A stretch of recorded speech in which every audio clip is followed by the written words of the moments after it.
Welcome back to a new series. I've been on about a 2-year hiatus, and that's because I was going through cancer, and now I don't have cancer.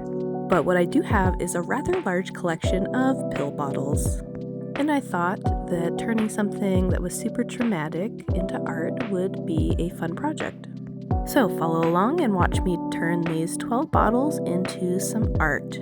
Now the theme for this first bottle is going to be Call of Cthulhu. Recently I have learned how to run Call of Cthulhu games, and those have been super enjoyable. And with this first bottle I wanted to try and do some sculpting with different clays. It's something that I haven't done all too much in the past before, and we had this larger miniature of Cthulhu that I figured I could use as my inspiration. And for the base of the pill bottle, I figured I would do a couple of creatures. So far in running Call of Cthulhu, I've noticed that a lot of the creatures and monsters typically have tentacles, a bunch of eyes, and more than one mouth, and lots of appendages. So that's kind of my inspiration for the base here. So I made the eyeballs in advance out of some foam clay that I had. And then for the rest of these features, I used air dry paper clay.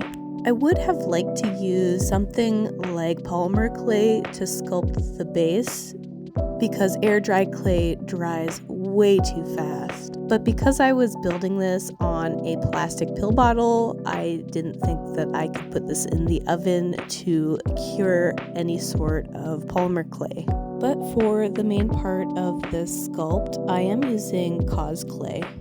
I have tried to use things like Sculpey in the past, but it's not my favorite medium. I find it way too soft, and I found that this cause clay was really great with holding the texture while I'm still able to handle it with my fingers. So I don't really know much about sculpting. I just kind of put shapes together, and then I would bake it once I was happy with how it was looking. And then I would attach wires for the next appendage that I needed to sculpt. And I think that this method worked pretty well for my first attempt at a sculpt. I'm not mad at it.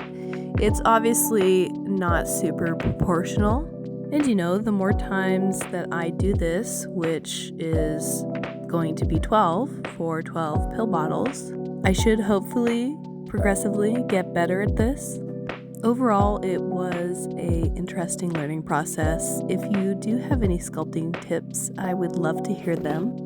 Or if there is a favorite creator of yours that you enjoy watching that sculpts, let me know in the comments. Now, one of the biggest pains of this build definitely was the tentacles.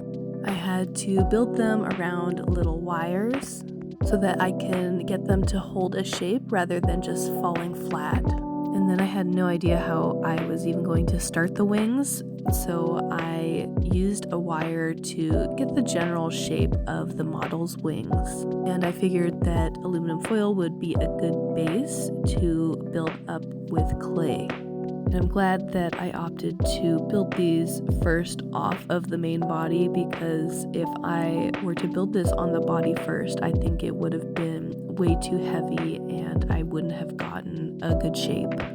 Once I finished the main sculpt, I did go back and add some clay to some areas that I felt just needed some more, mostly the head. It wasn't the right proportion.